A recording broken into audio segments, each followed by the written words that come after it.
Assalamualaikum warahmatullahi wabarakatuh. Innal hamdalillah nahmaduhu wa nasta'inu wa nastaghfiruh wa na'udzu billahi min syururi anfusina wa min sayyiati a'malina. May yahdihillahu fala mudhillalah wa may yudlil fala hadiyalah. Asyhadu an la ilaha illallah wahdahu la syarikalah wa asyhadu anna sayyidana Muhammadan abduhu wa rasuluh. Allahumma shalli wa sallim ala sayyidina Muhammadin miftahi babi rahmatillah adada ma fi ilmillah salatu wa salaman daimaini bidawami mulkillah wa ala alihi wa sahbihi wa mawalah amma ba'du. Rabbi shrah li sadri wa yassir li amri wahlul 'uqdatam min lisani yafqahu qawli. Subhanaka la ilma lana illa ma 'allamtana innaka antal alimul hakim. Ma'asyiral hadirin wal hadirat jamaah rahimakumullah. Alhamdulillah, kita bersyukur pada Allah Subhanahu wa taala, dan malam hari ini kita kembali bisa berjumpa dalam kajian kitab Syarhul Hikam bin Athaillah As-Sakandari. Mudah-mudahan kajian ini kajian yang diridhai oleh Allah Subhanahu wa taala. Kita mendapatkan ilmu yang manfaat, barakah fid dunya wal akhirah. Amin ya rabbal alamin. Salawat serta salam senantiasa kita haturkan pada junjungan kita Nabi besar Muhammad sallallahu alaihi wasallam dan keluarga dan sahabatnya. Mudah-mudahan kita semua kelak di yaumil qiyamah mendapatkan syafaatnya. Hadirin hadirat rahimakumullah, untuk mengawali pertemuan kita pada malam hari ini, marilah kita bersama-sama membaca surah Fatihah. Kita hadiahkan pahalanya pada guru-guru kita semua, bil khusus pada Syekh Al-Arabillah Ahmad bin Athaillah Sakandari, wa nakhusun khassa ila Syekh Al-Arabillah Ahmad bin Athaillah Sakandari, nafa'anallahu bi ulumi fid dharain. Sya'ulillahi lahul Fatihah. A'udzu billahi minasyaitonir rajim. Bismillahirrahmanirrahim. Alhamdulillahi rabbil alamin arrahmanir rahim maliki yaumiddin. Iyyaka na'budu wa iyyaka nasta'in ihdinas siratal mustaqim. Shiratal ladzina an'amta 'alaihim ghairil maghdubi 'alaihim waladdallin. Amin. Pada kesempatan malam hari ini kita akan melanjutkan tentang masalah usul kepada Allah Subhanahu wa taala. Tema kita sungguh luas ilmunya orang yang ma'rifat kepada Allah Subhanahu wa taala. Saya dibuka ya, di situ bunyi hikmahnya, liyunfiq du sa'atin min sa'atih alwasiluna ilaihi wa man qudira alaihi rizquhu as-sairuna ilaihi. Sekitar hikmah yang ke-30-an, tidak salah ya, 30 berapa itu? Sudah ketemu? Kalau belum tak carikan dulu ya, biar semuanya nyimak. Ketemu? Belum? Liyunfiq du sa'atin min sa'atih ya. Kalimatnya seperti itu. Ketemu ya? Halaman berapa? 39. Oke. Silahkan dibuka. Liyunfiq du sa'atin min sa'atih. Kita mulai. Bismillahirrahmanirrahim. Qala Syekh Al-Arabillah Ahmad bin Athaillah Sakandari rahimahullahu ta'ala wa nafa'ana bi ulumi fid dharain. Liyunfiq du sa'atin min sa'atih alwasiluna ilaihi wa man qudira alaihi rizquhu as-sairuna ilaihi. Liyunfiq du sa'atin, orang yang memiliki kelebihan, du sa'atin memiliki keluasan, berarti orang yang kaya, itu sebaiknya membelanjakan min sa'atihi, dari kekayaannya. Jadi kalau orang itu kaya, tentunya sedekah yang dikeluarkan tidak sama dengan sedekah yang dikeluarkan oleh orang yang tidak punya. Semakin banyak harta seseorang, semakin banyak pula sedekah yang dikeluarkan, semakin banyak manfaat yang akan dirasakan oleh umat. Al-wasiluna ilaih, yaitu orang-orang yang usul kepada Allah Subhanahu wa taala. Wa man qudira 'ali rizquhu, sedangkan orang yang terbatas rizkinya, yang disulitkan urusan rizkinya, ya, orang yang rizkinya sempit, itu as-sairuna ilaihi, yaitu orang-orang yang sedang berjalan menuju kepada Allah Subhanahu wa taala. Bismillahirrahmanirrahim. Ini ungkapan yang disampaikan oleh Ibnu Athaillah Sakandari masih ada hubungannya dengan hikmah yang sebelumnya, di mana dalam hikmah yang sebelumnya sangatlah berbeda antara orang yang mengenal Allah dulu sebelum mengenal makhluk dengan orang yang mengenal makhluk dulu baru mengenal Allah. Biasanya kita itu untuk mengenal Allah, untuk mengetahui adanya Allah sebagai Sang Pencipta, kita mulai dengan melihat ciptaannya. Setelah kita merenungkan bahwa ada langit, ada bumi, ada diri kita, kemudian sampailah kita pada kesimpulan kita ini tidak tercipta dengan sendirinya, langit dan bumi tidak tercipta dengan sendirinya, namun semuanya ada yang menciptakan, dan Sang Penciptanya adalah Allah Subhanahu wa taala. Biasanya seperti itu kita. Namun ada orang-orang yang luar biasa, yang asalnya melewati jalur seperti itu sampai pada akhirnya yang terlihat hanyalah Allah Subhanahu wa taala, sedangkan yang lainnya tidak terlihat. Yang dipandang hanyalah Allah yang ada, yang lainnya dia tiada. Karena tidak ada yang kuasa kecuali Allah Subhanahu wa taala, adanya yang lain yang tidak kuasa sama dengan tidak ada. Itu orang yang memandang Allah, menjadikan Allah sebagai bukti adanya makhluk, sedangkan kita pada umumnya menjadikan makhluk sebagai bukti adanya Allah. Memang berbeda, sangat jauh berbeda. Namun yang harus kita usahakan, bagaimana kita bisa menjadi orang yang memandang Allah, ya, menjadikan Allah sebagai bukti adanya makhluk, bukan menjadikan makhluk sebagai bukti adanya Allah. Itu sudah hal yang biasa. Menjadikan makhluk untuk mengenal Allah itu hal yang biasa. Tapi bagaimana kita menjadikan Allah untuk mengenal makhluk? Artinya yang terlintas dalam hati kita hanyalah kuasanya Allah Subhanahu wa taala saja. Tidak ada yang kuasa selain Allah. Sehingga akal-akal kita itu selalu kita nomor duakan. Yang nomor satu adalah iman, percaya terhadap kuasa Allah, bukan pada kemampuan yang kita miliki, bukan kepada rencana atau planning yang kita buat. Itu tidak punya kemampuan apa-apa. Yang mampu hanyalah Allah, yang kuasa hanyalah Allah. Sehingga itu kita lakukan, ya, daripada tidak itu aja. Ketika kita berobat, kita meyakini bukan obat yang menyembuhkan. Bukan berarti kita tidak berobat, kita tetap berobat. Namun di hati kita hanya Allah Sang Penyembuhnya.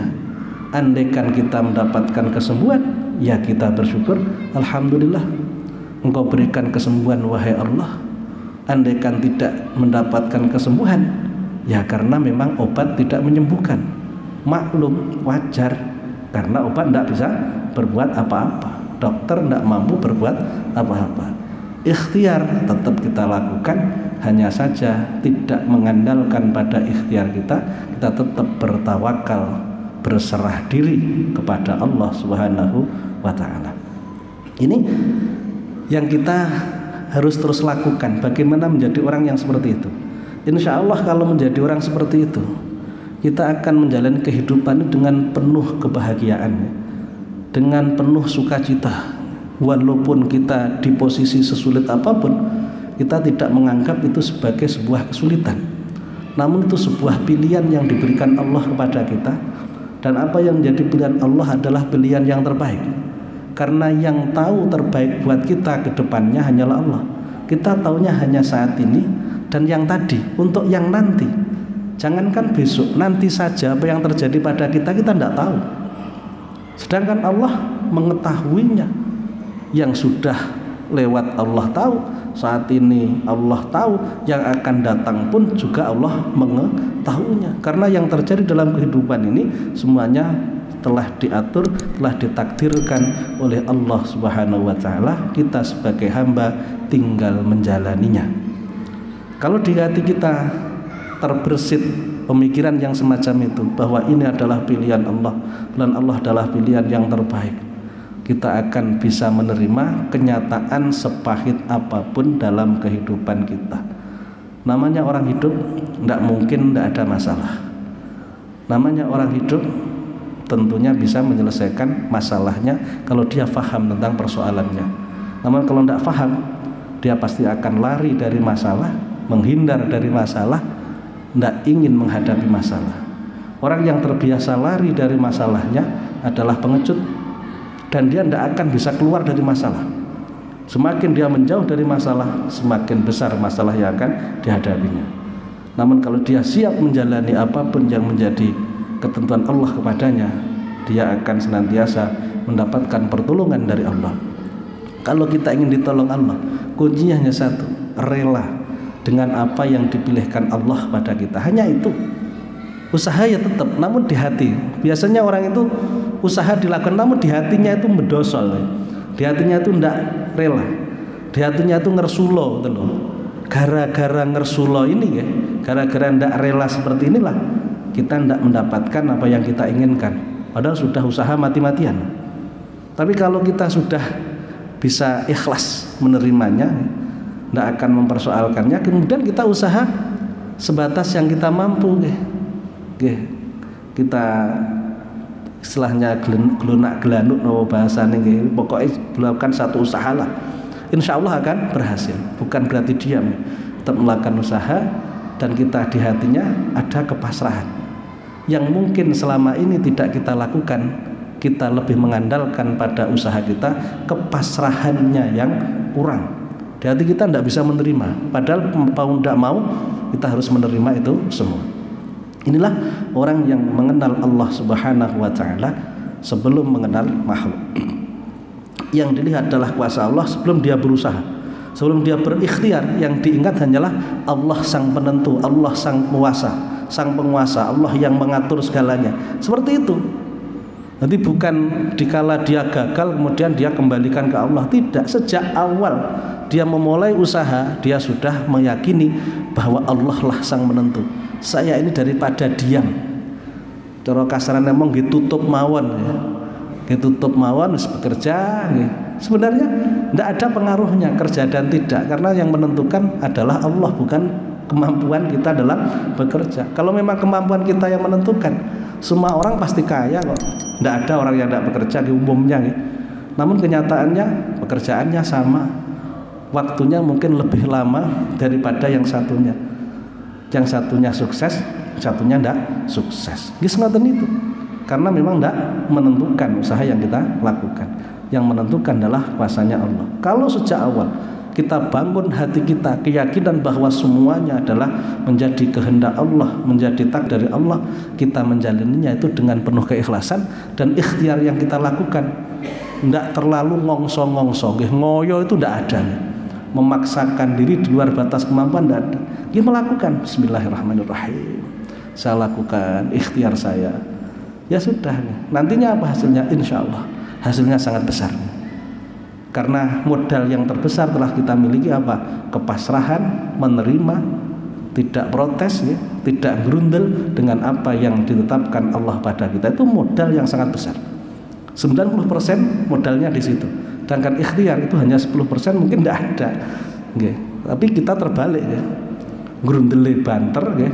Usahanya sing dianggap menentukan. Kita rubah cara berpikir kita. Jadilah orang yang mengenal Allah dulu sebelum mengenal makhluk. Mengenal kuasanya Allah dulu sebelum kita merasa kita punya ikhtiar. Yang berikutnya, liyunfiq du sa'atin min sa'atih. Orang al-wasiluna ilaih. Orang yang usul kepada Allah Subhanahu wa taala, orang yang ma'rifat kepada Allah. Orang yang sudah kuat keyakinannya kepada Allah Subhanahu wa taala. Usul itu sampai tiwasola yasilu.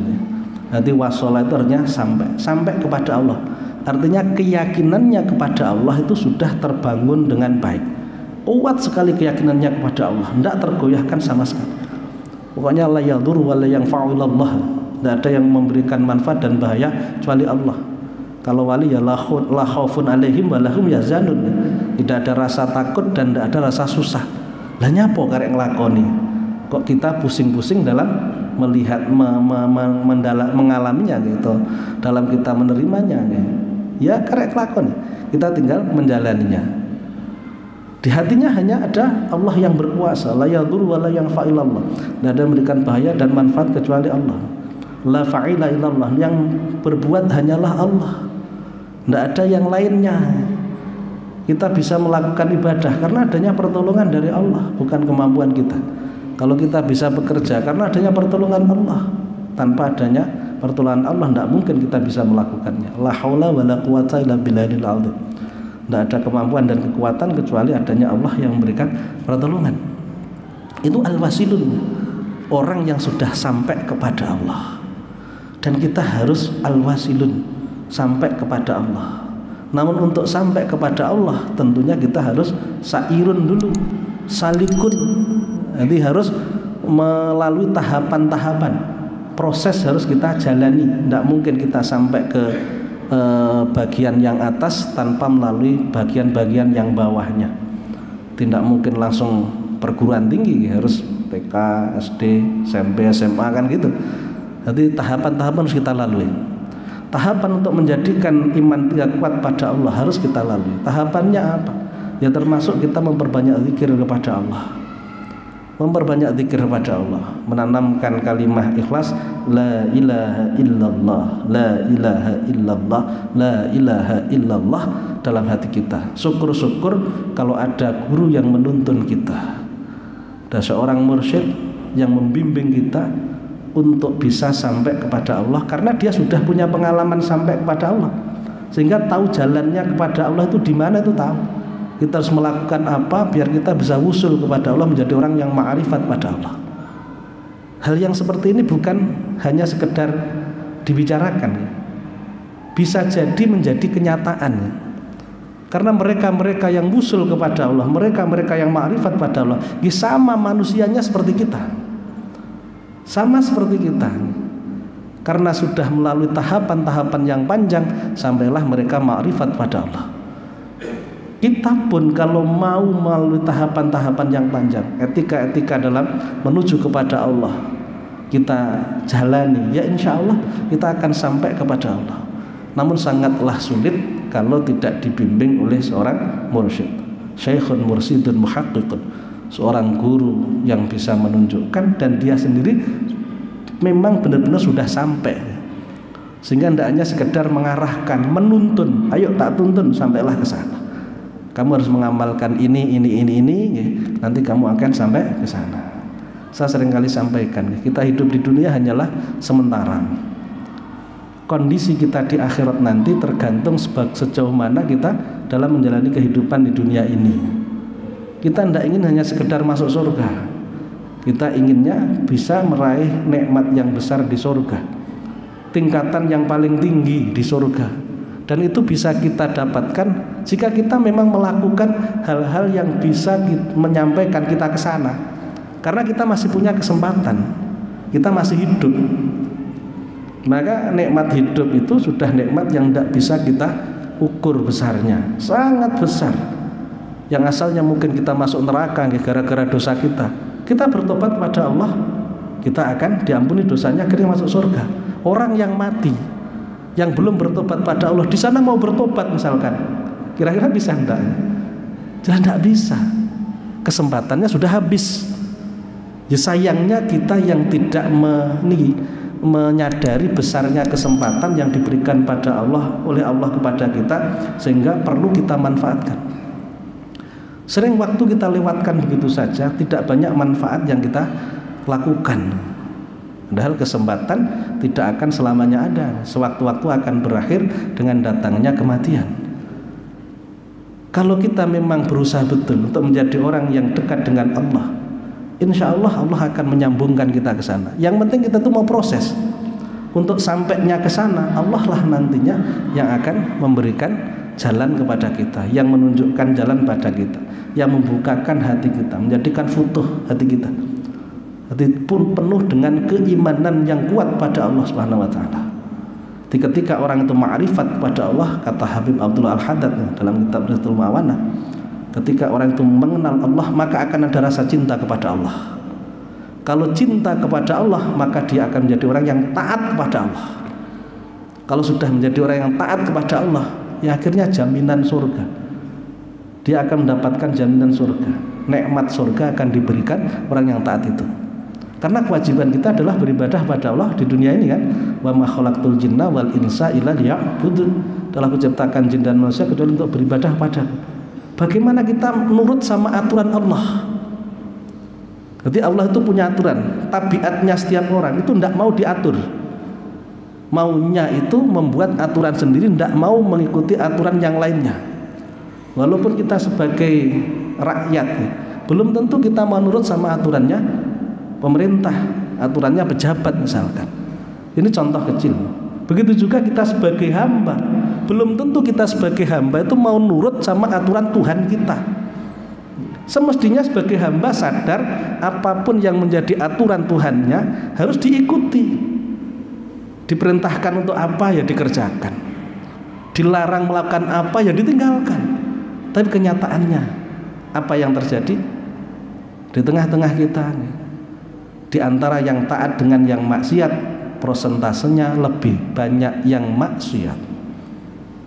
Kenyataannya seperti itu. Padahal sama-sama sebagai hamba seperti kita. Alhamdulillah kita jadikan Allah sebagai orang yang taat.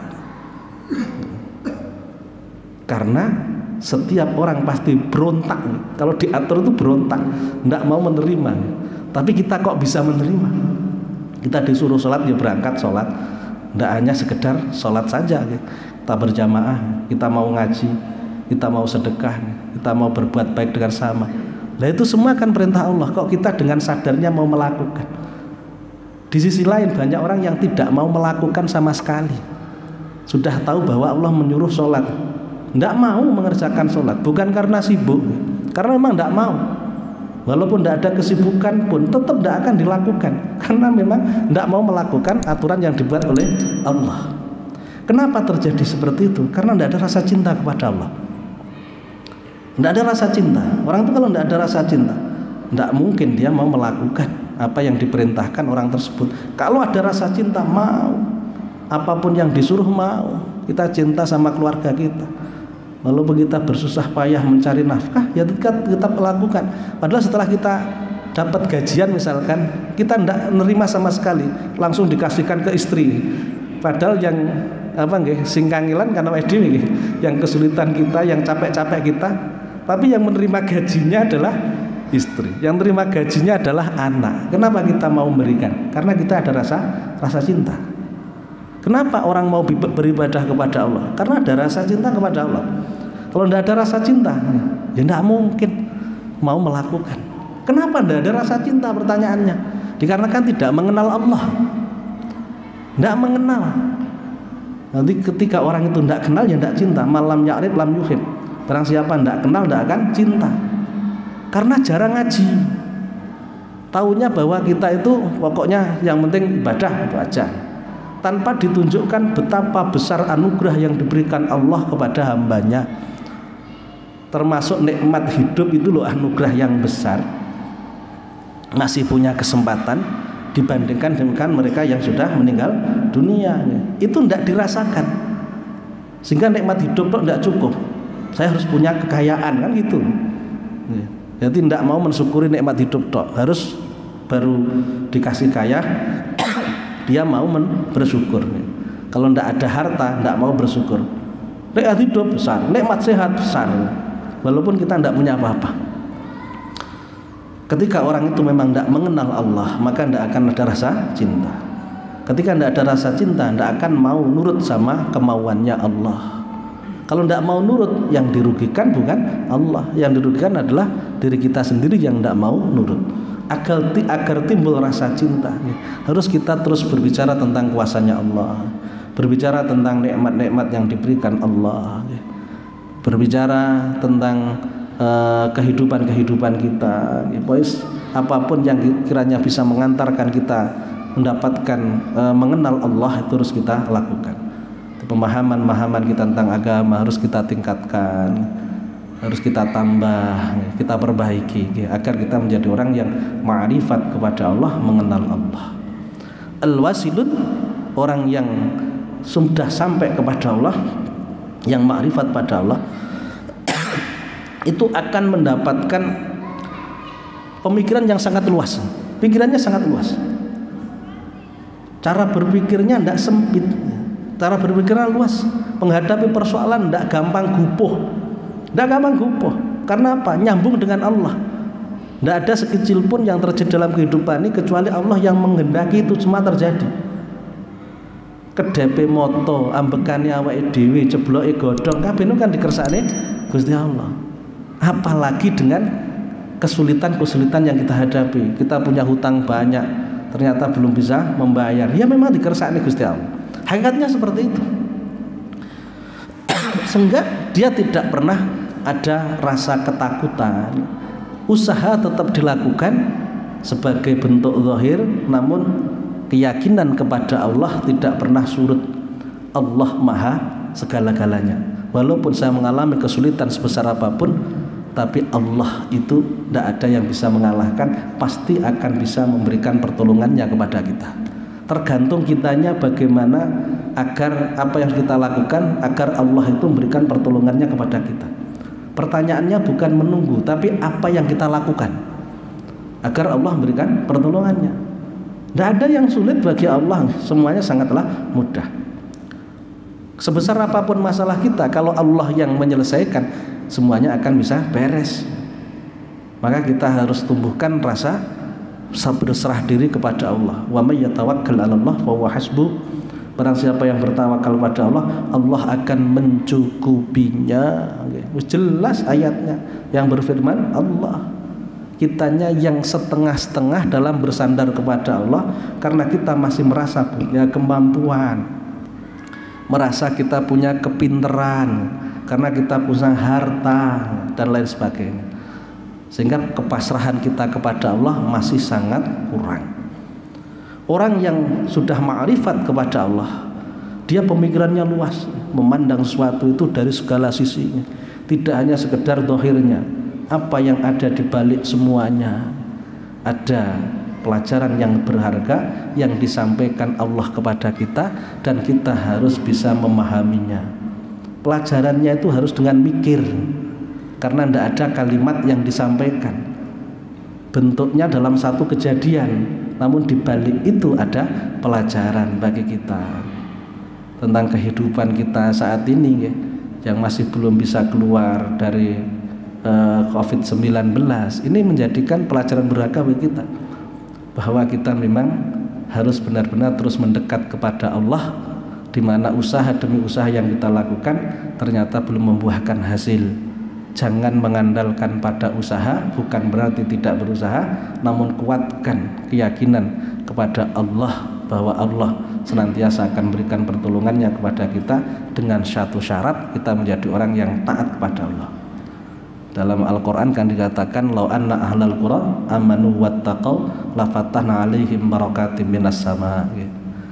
Barang siapa dalam satu lingkungan atau dalam satu wilayah, satu negara bertakwa, beriman dan bertakwa kepada Allah, maka Allah akan membukakan keberkahan dari langit.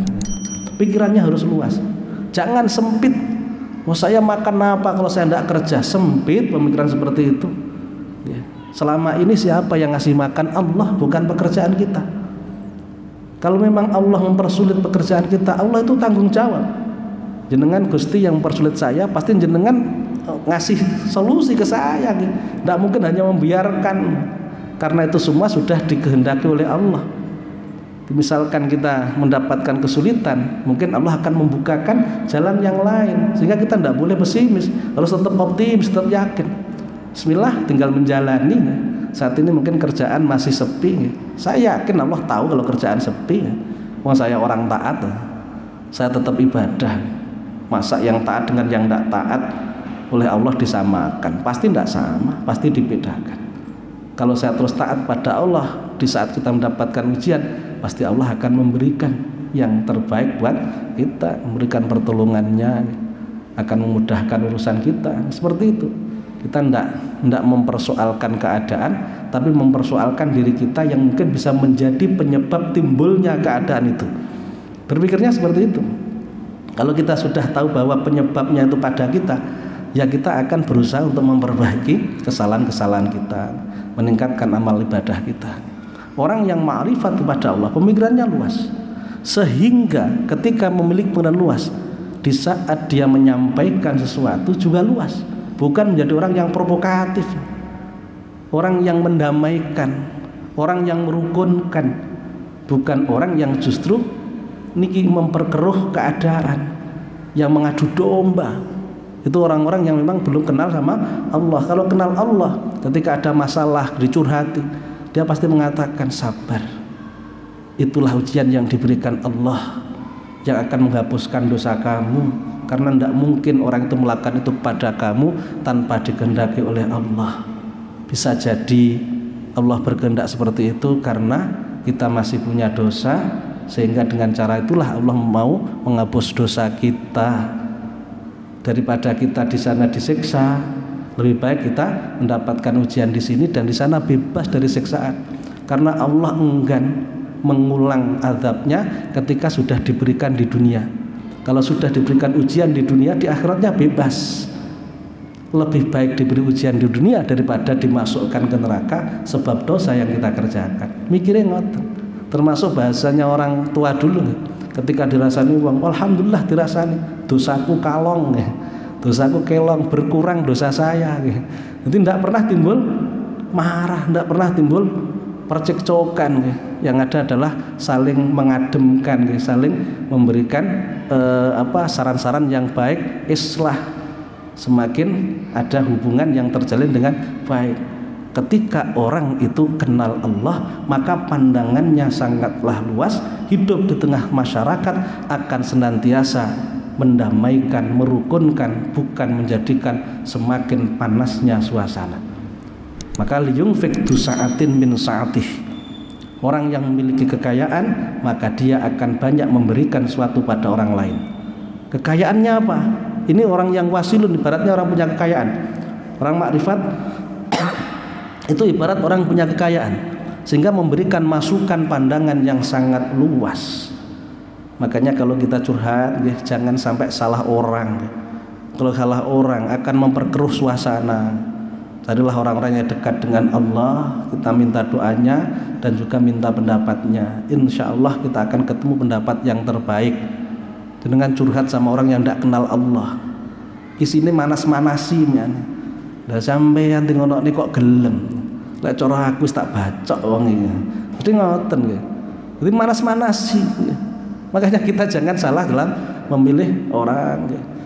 Ketika orang itu memang kenal dengan Allah, pandangannya luas, sehingga memberikan masukan, arahan itu arahan-arahan yang baik. Sama seperti orang yang kaya, pasti dia memberikan banyak pandangan ketika memberikan banyak sedekah kepada orang-orang yang membutuhkannya. Orang yang makrifat kepada Allah, ketika ada orang yang membutuhkan pandangannya, pasti akan berikan pandangan yang luas dan yang akan membuat suasana menjadi lebih baik. Berbeda dengan as-sairun, waman qudra ali rizquhu as-sairun. Sedangkan orang yang masih berjalan menuju Allah, yakni orang-orang yang masih ingin mengenal Allah, ingin mengalahkan nafsunya, belum begitu yakin terhadap kuasanya Allah, bahasanya telera megawe apa mangan. Ini jelas bukan orang makrifat. Lah ngene iku wis ra iso megawe. Lah ndak megawe apa mangan. Kalau ndak kerja apa bisa makan sayang. Orang yang seperti ini adalah as-sairun, orang yang belum mengenal Allah, masih melangkah, atau bisa jadi dia tidak kenal Allah. Orang yang masih mau mendekat kepada Allah, sehingga yang terbesar dalam pola pikirnya akalnya, yang dijadikan sebagai dasar berpikirnya akalnya, bukan keimanannya. Tapi kalau orang yang kenal dengan Allah, yang dijadikan dasar berpikir adalah keimanannya, bukan akalnya. Di kala kondisi sulit dia tetap yakin Allah melihat, Allah kuasa. Sehingga tidak ada yang sulit kalau Allah yang memberikan pertolongan. Ketika dimintai pendapat, waman qudira ali rizquhu, orang yang rezekinya sempit ini kok dijalui sumbangan, jadi mesti iso nyumbang ya, karena tidak ada sesuatu yang diberikan. Andaikan memberikan, yang diberikannya ya kecil. Orang yang belum mengenal Allah ketika dimintai pendapat bisa jadi tidak bisa berpendapat, atau justru pendapat-pendapat yang sifatnya mengandalkan kemampuan akalnya, bukan keimanannya kepada Allah Subhanahu wa ta'ala. Sangatlah jelas perbedaan antara orang yang sudah kenal dengan Allah dengan orang yang belum kenal dengan Allah. Ada satu ungkapan, anna lillahi rijalan man nadhara ilaihim sa'ida sa'adatan la yasqa ba'daha abadan wa huwa ahlus sir wal had. Sesungguhnya Allah itu memiliki hamba rijalan, laki-laki, hamba-hamba Allah. Man nadhara ilaihim, barang siapa yang memandangnya, memandang hamba tersebut. Jadi ada orang memandang orang solih, memandang orang yang makrifat, sa'ida sa'adatan, dia akan menjadi orang yang selamat. La yasqa ba'dahu abadan, tidak akan celaka, selamanya tidak akan celaka dengan memandang. Kenapa? Barokah. Barokah dari orang yang solih. Ketika memandang orang solih, tergerak hati itu untuk melakukan hal yang sama. Maka banyak para kiai yang begitu takzim kepada orang yang dianggap makrifat pada Allah. Ketika misalkan Habib Umar datang ke Indonesia, hanya sekedar melihat wajahnya Habib Umar sudah merasa cukup, karena bisa menenangkan hati dan bisa menjadikan keselamatan. Layas qoba'du abadan, tidak ada satu nantinya tidak akan celaka, selamanya tidak akan celaka. Jadi ketika kita memang dekat dengan orang-orang solih, maka banyak manfaat yang akan kita dapatkan. Siapa mereka? Wahum ahlus sir wal had. Mereka adalah orang-orang yang ahli sirnya Allah. Allah membukakan rahasia-rahasianya kepada orang tersebut karena dia adalah orang yang makrifat pada Allah. Hanya ada Allah di hatinya, tidak ada yang lainnya. Orang yang senantiasa mengabdikan dirinya untuk Allah Subhanahu wa ta'ala. Mudah-mudahan kita menjadi orang-orang semacam itu, atau dipertemukan oleh Allah dengan orang-orang yang seperti itu, sehingga kita menjadi orang yang selamat dunia dan akhirat. Kiranya cukup sekian apa yang bisa saya sampaikan, mudah-mudahan bermanfaat bagi kita semua. Masih ada waktu yang mau bertanya? Ada pertanyaan?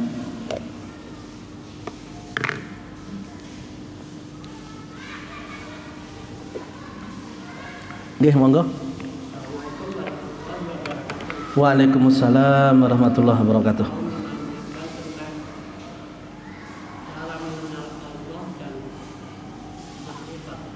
Nggih.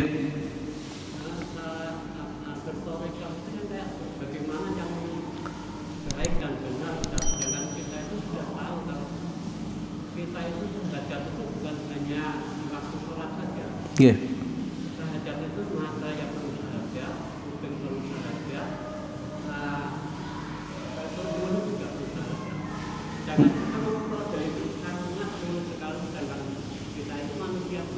Nggih. Nggih. Nggih. Waalaikumsalam warahmatullahi wabarakatuh. Seperti tadi saya sampaikan, kecintaan kepada Allah sangat tergantung sejauh mana kenalnya seorang hamba kepada Tuhannya. Untuk mencapai kenal dengan Allah, tentunya kita harus melalui tahapan-tahapan. Termasuk diantaranya yang kita kenal dengan thariqah. Thariqah adalah satu amalan zikir yang bisa akan menjadikan kita orang yang semakin kuat keimanannya kepada Allah Subhanahu wa ta'ala. Yang penting thariqah tersebut adalah thariqah yang mu'tabarah, thariqah yang memang diakui oleh kaum muslimin secara umum. Banyakan para ulama itu semuanya benar, tidak ada yang salah. Apakah kita pakai thariqah syadiliyah, apakah naksabandiyah, qadiriyah, atau yang lainnya, yang penting mu'tabarah. Dan yang terpenting adanya mursyid yang selalu membimbing kita. Jadi bukan sekedar mengamalkan amalan pada thariqah itu, namun juga mengharapkan bimbingan dari seorang mursyid yang selalu memberikan arahan kepada kita sampai pada akhirnya kita benar-benar ma'rifat kepada Allah. Apapun bisa sebenarnya, dan kita pun bisa melakukan sendiri, namun dengan waktu yang cukup panjang kalau kita melakukannya sendiri tanpa adanya bimbingan orang yang sudah memahami kasus yang semacam itu. Sama dengan ketika orang itu sakit diobati sendiri bisa sembuh, namun mungkin butuh waktu lama. Berbeda dengan datang ke dokter. Dokter tahu penyakitnya apa, obatnya apa, akhirnya cepat sembuh. Kita manusia biasa memang iya, namun yang diajarkan agama itu tidak keluar dari kemampuan manusia. Tidak ada ajaran untuk manusia itu yang digunakan dari ajarannya malaikat, tidak ada.